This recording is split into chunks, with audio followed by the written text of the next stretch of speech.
Muy buenas, somos Oposito Edu, autores de numerosos libros de ayuda al estudio y la formación en las oposiciones de educación. Queremos darte la bienvenida a un nuevo episodio de la formación que estamos llevando a cabo y que complementa los libros que tenemos disponibles tanto en Amazon como en otras plataformas. Una formación que está pensada para personas que buscan formarse de manera autodidacta, crear su propio camino hacia el éxito en las oposiciones y conseguir la tan soñada plaza de maestro de profesor. En este episodio vas a conseguir información, consejos y sobre todo la motivación necesaria para alcanzar tu objetivo final, la plaza, construyendo así una vida más fácil. Ahora sí, vamos allá, te dejo con el episodio. ¿Qué pasaría si la herramienta más potente para enseñar matemáticas, lógica o regulación emocional a un niño de 4 años no fuera una ficha? O una unidad didáctica súper compleja, claro. Exacto. ¿Qué pasaría si fuera simplemente un cuento sobre una oruga muy glotona o un lobo feroz? Es que suena a magia, pero es pura neurociencia. Totalmente. Imaginemos la escena. Un martes cualquiera a las 10 de la mañana. Un aula con 25 fieras de educación infantil en pleno apogeo de ruido y caos. Telita con esa hora. Sí. Y de repente alguien se sienta en el suelo, abre un álbum ilustrado y sin levantar la voz empieza a narrar. Y en 10 segundos el caos se evapora. Magia pura. Hay un silencio absoluto y 25 pares de ojos abiertos de par en par. Quienes nos escuchan hoy y están inmersos en la preparación de las oposiciones al cuerpo de maestros saben perfectamente de qué hablamos. Vaya que sí lo saben. Hoy vamos a hacer una inmersión a fondo en el famoso tema 20. Ya sabéis, la literatura infantil, el cuento, su valor educativo y el motor absoluto del aula, que es la biblioteca. Y a ver, el reto de este análisis de hoy no es repasar un índice de autores para soltarlo de carrerilla ante un tribunal. Eso lo hace cualquiera con buena memoria. Claro, eso está en los manuales. Eso es. Nuestra misión hoy es desentrañar los engranajes ocultos de este tema. Entender de verdad por qué el lenguaje y la literatura son el eje vertebrador del desarrollo holístico del alumnado. Que es lo que nos pide la ley actual, por cierto. Exacto. La LOMLOE, la Ley Orgánica 3/2020, es súper clara en esto. La lectura y la expresión oral no son asignaturas estancas. Ya no. No son el vehículo que permite que un cerebro en desarrollo estructure, por ejemplo, el pensamiento lógico-matemático al secuenciar una historia, o que desarrolle la psicomotricidad fina al pasar una página o manipular un títere. Vale, vamos a desglosar esto desde la base. Porque para defender cómo aplicamos esa legislación frente al tribunal, primero hay que entender que el material con el que trabajamos ha mutado por completo. Un cambio radical. Sí, o sea, el concepto de libro para niños actual no tiene nada que ver con lo que leían las generaciones pasadas. El cambio de paradigma es fascinante, de verdad. Si analizamos la literatura infantil, hasta los años 70 más o menos, vemos que era un material súper restrictivo, muy enfocado a minorías y puramente utilitarista. Aleccionador, ¿no? Pero el modelo pedagógico actual, que además está respaldado por el Real Decreto 95/2022, da un giro de 180 grados. Ajá. Ahora el objetivo supremo de la educación literaria en infantil es construir hábitos lectores. ¿Y cómo? A través del fomento del placer, el goce estético. Que disfruten, vamos. Exacto. Se busca que el alumnado disfrute, que conozca cómo funciona un texto y que acabe participando en talleres de, creación literaria y narración oral, imitando los modelos que el docente le ofrece. Es que siempre he visto los libros infantiles antiguos como, como un jarabe para la tos escondido en un terrón de azúcar. ¡Qué buena analogía! Totalmente. O sea, la historia era lo de menos. Lo importante era que el crío se tragara la medicina de la moraleja al final. Lo típico de no desobedezcas o no te alejes de casa. El miedo como herramienta. Sí. Pero lo que autoras de referencia en el temario, como Colomer o Molina, plantean para la literatura infantil y juvenil actual, la LIG, es que el libro es el primer contacto auténtico del menor con el arte y la cultura. Eso es. Es como llevarlos a su primer museo, pero en formato de papel. Y lo fascinante de esto es que ese museo de papel tiene que hacerles pensar, no solo obedecer. Molina, por ejemplo, destaca mucho que la literatura actual busca desarrollar el pensamiento crítico. Claro, ya no somos sujetos pasivos. Exacto. Ayuda a construir la identidad del menor. Ya no se trata de inculcar valores de forma vertical y autoritaria. Se les ofrece un espejo cultural. Y por eso han cambiado tanto las temáticas, ¿verdad? Totalmente. Ahora vemos realidades muy significativas: gestión de las emociones, diversidad familiar, ecología, y todo con una calidad estética que antes era impensable, dominada por la multimodalidad. Espera. Vamos a detenernos en esa palabra para quien esté tomando notas para su programación. Multimodalidad. Palabra clave. Entiendo que te refieres al formato de álbum ilustrado, donde el texto no es el rey absoluto, ¿no? Exacto. En un álbum ilustrado, el texto y la imagen dialogan exactamente al mismo nivel. De hecho, a veces, la imagen contradice al texto a propósito. Ah, qué curioso. Para generar ironía. Eso es. Y eso obliga a un niño de 5 años a procesar 2 canales de información distintos y a sacar su propia conclusión. O sea, pensamiento crítico puro y duro. Pura y dura gimnasia mental. Y, por supuesto, esta pluralidad se extiende a los géneros. Integramos lo narrativo con lo poético, las rimas, el folclore, y lo dramático mediante el juego teatral. ¿Vale? Y ahora que mencionas lo narrativo, y sabiendo que buscamos ese goce estético, aterricemos en el peso pesado de la etapa de infantil. El cuento. El rey de la clase. El rey, sin duda. A nivel cerebral, ¿por qué un niño de 3 años se queda hipnotizado con un cuento tradicional? Pero si le explicas algo normal, se aburre a los 2 minutos. Pues porque el cuento encaja en la arquitectura del cerebro infantil, como una llave en su cerradura.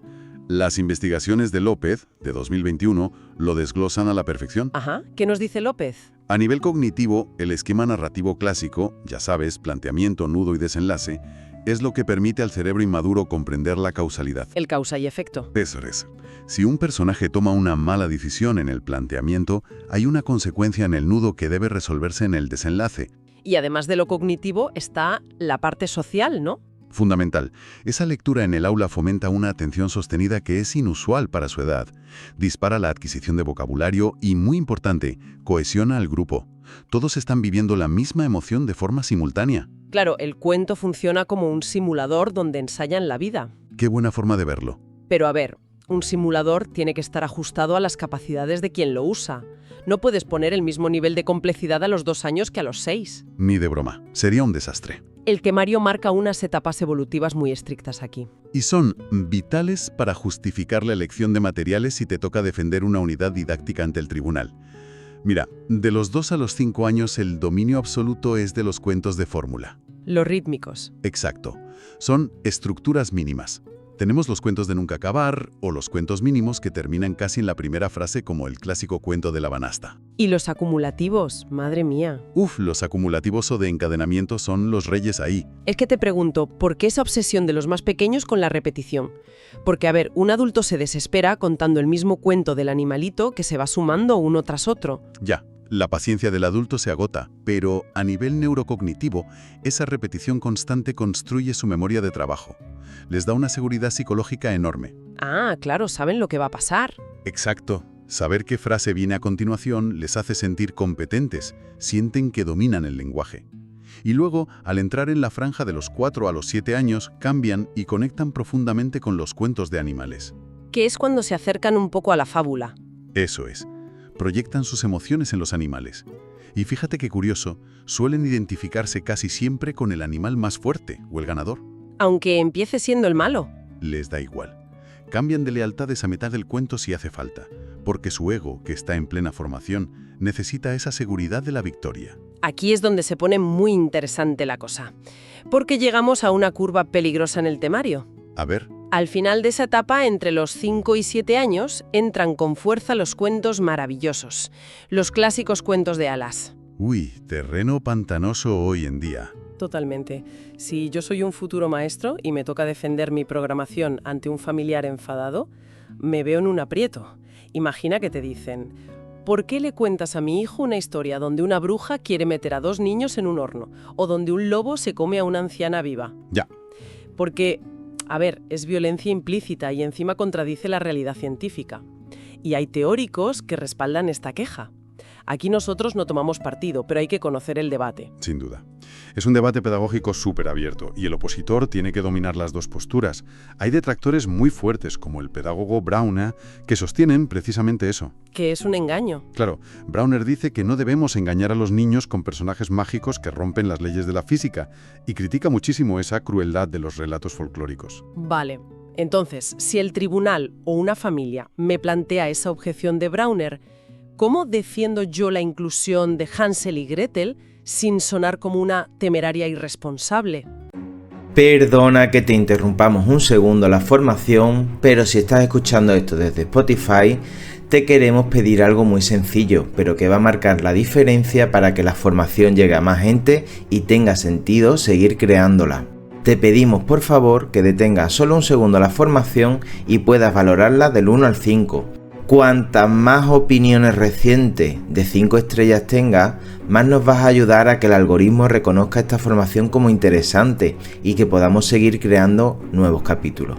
De verdad, solo te va a llevar 10 segundos porque no hay que escribir nada, únicamente puntuar, y a nosotros nos vas a ayudar un montón. Pues sacando el arma secreta de este tema, si conectamos esto con el panorama general, tenemos la defensa psicoanalítica de Bruno Bettelheim. Ah, el psicoanálisis de los cuentos de hadas. Ese mismo, un clásico. Bettelheim da un argumento demoledor frente a las críticas.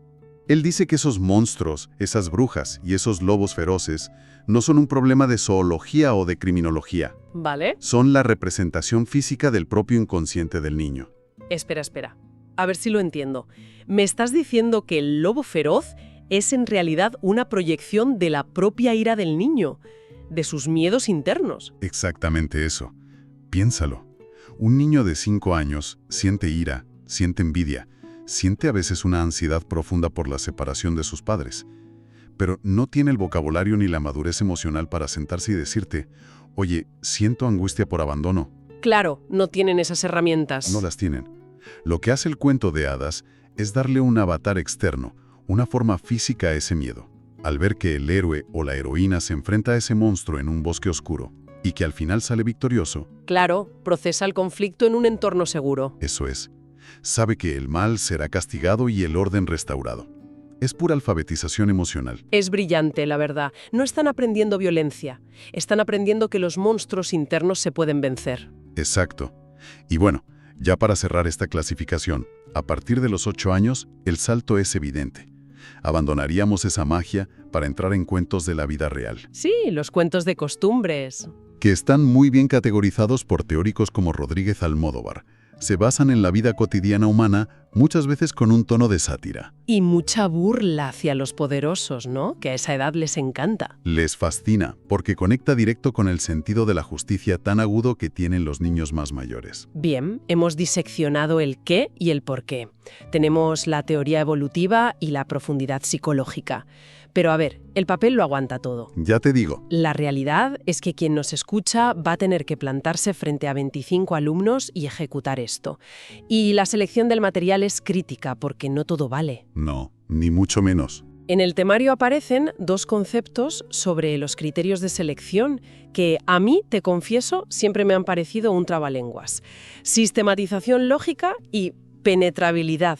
Si te soy sincera, la sistematización lógica me suena, no sé, a coger los libros y ordenarlos por número de páginas. ¿Me equivoco mucho?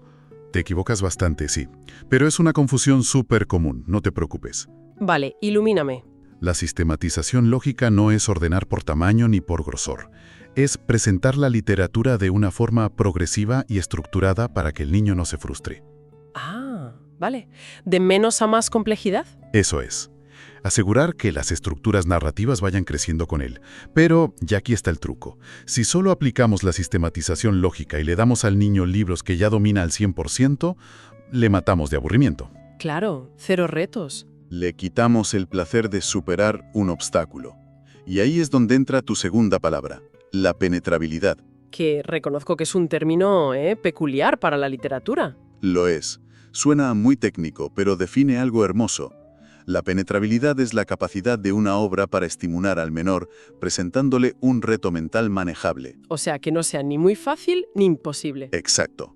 Es ofrecerle un libro donde él entiende, pongamos, el 80%, pero hay un 20% de vocabulario o de complejidad en la trama que le obliga a estirarse mentalmente, a hacer un pequeño esfuerzo. ¿Qué es lo que genera ese momento de, ya lo entiendo? Ese esfuerzo sensitivo es la chispa del aprendizaje. Es mantenerlo siempre en el límite de sus capacidades para que sigan creciendo. Y bueno, a nivel ético, a la hora de elegir esos personajes, también hay líneas rojas clarísimas, ¿verdad? Muchísimas.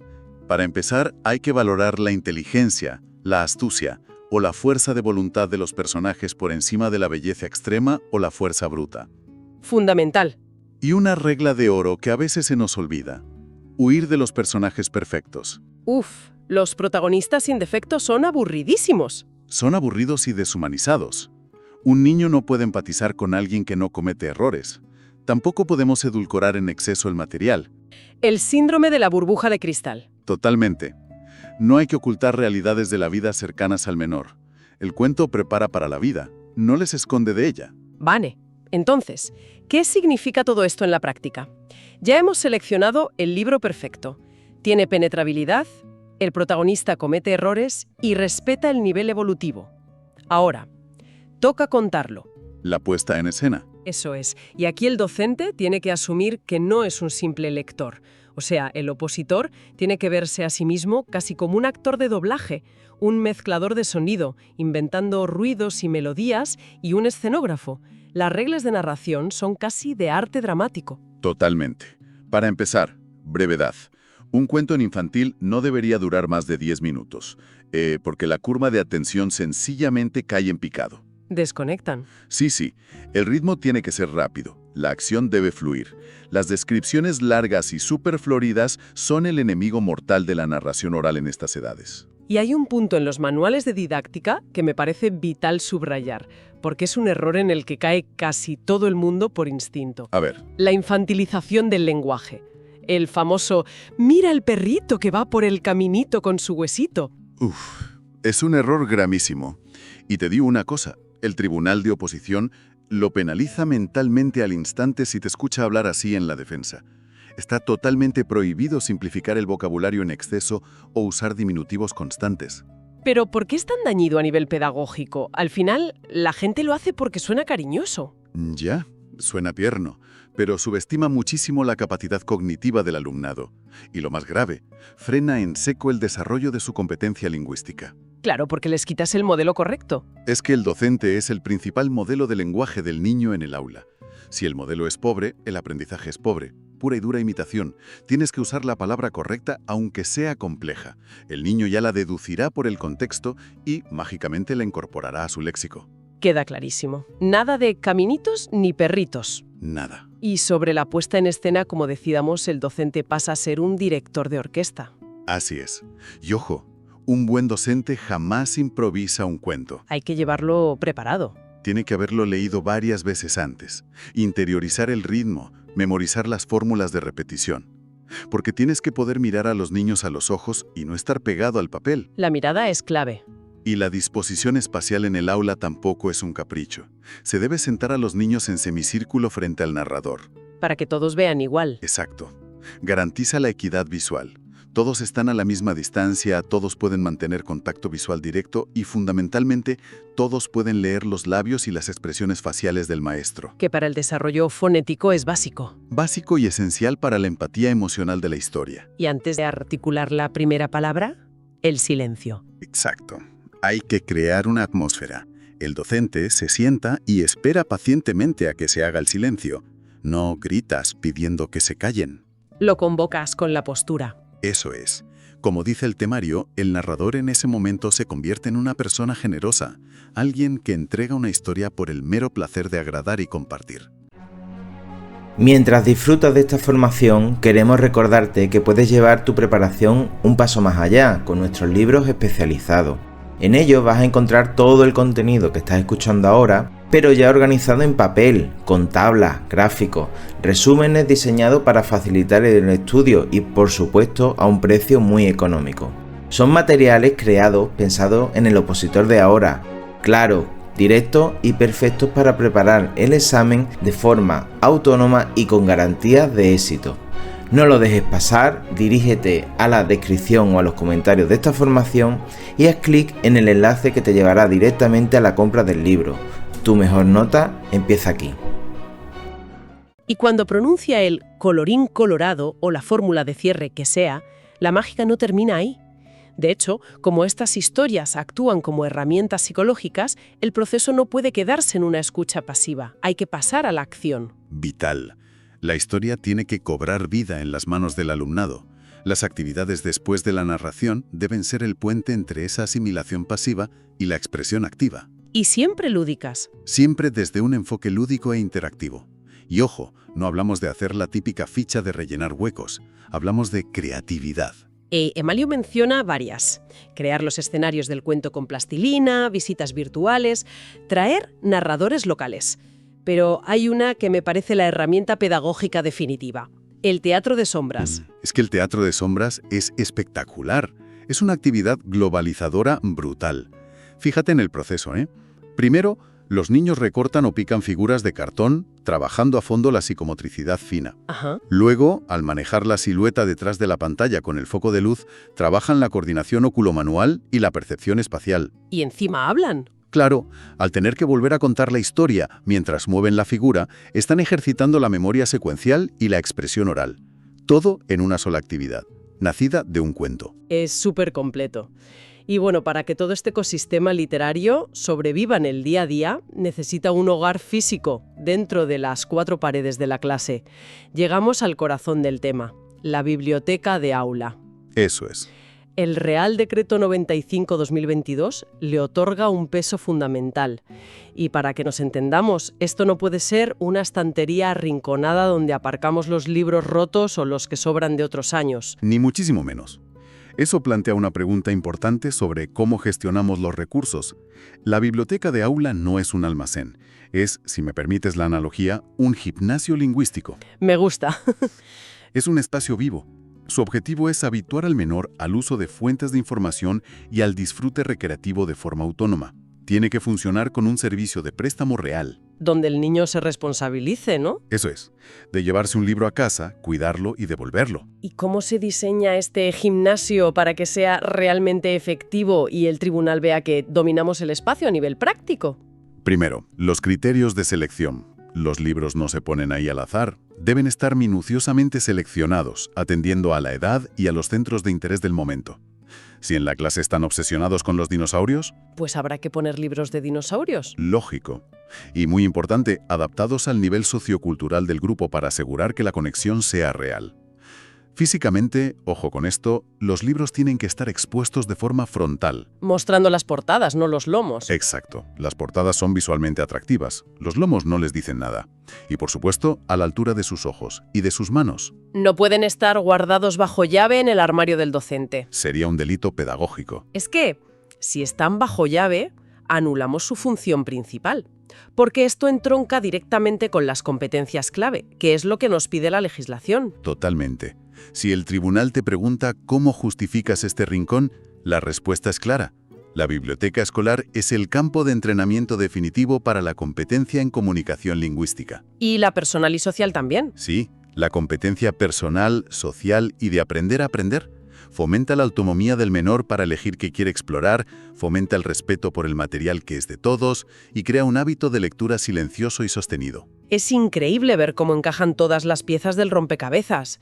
Si miramos el recorrido que hemos hecho hoy por el tema 20, vemos que va muchísimo más allá de soltar un montón de epígrafes de memoria. Sí, desde luego. Partimos de la aparente frialdad de la legislación de Salom Loe, que nos exige un desarrollo holístico, y bajamos al barro para entender cómo un álbum ilustrado enciende el pensamiento crítico. Así es. Hemos visto cómo los cuentos de hadas, con todas sus brujas y monstruos, son en realidad escudos psicológicos para que los niños se enfrenten a sus propios miedos.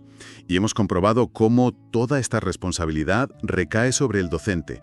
Un docente que debe elegir el material buscando esa penetrabilidad, que debe desterrar por completo los diminutivos de su vocabulario. Fuera caminitos. Fuera caminitos, sí. Y que debe narrar con la precisión de un actor dramático. para finalmente dejar que los niños se apropien de la historia a través del teatro de sombras o gestionando su propia biblioteca de aula. Es un viaje súper completo, desde el papel hasta el cerebro y el corazón del niño. Muchas gracias por acompañarnos de nuevo en esta formación. Si quieres acceder a toda la información que has escuchado, acceder a todos los recursos y materiales complementarios, los tienes disponibles a través de los enlaces que encontrarás en la descripción y en los comentarios de este episodio. Si esta formación te ha resultado útil, te pedimos un favor muy sencillo. Suscríbete y déjanos tu valoración en Spotify o tu like en YouTube. Tu apoyo es la clave para que podamos seguir creciendo y creando nuevos contenidos gratuitos como este, ya que la plataforma da mucha importancia a las reseñas más recientes. De verdad, es algo importante. Cada clic, cada valoración y cada suscripción nos ayuda a seguir ofreciéndote la mejor preparación y crear nuevas formaciones de manera gratuita como esta, que tenga sentido seguir haciéndolo. Y es que acabamos. Un fuerte abrazo y sigue avanzando porque ya estás un paso más cerca de tu objetivo final. Nos vemos en la próxima formación.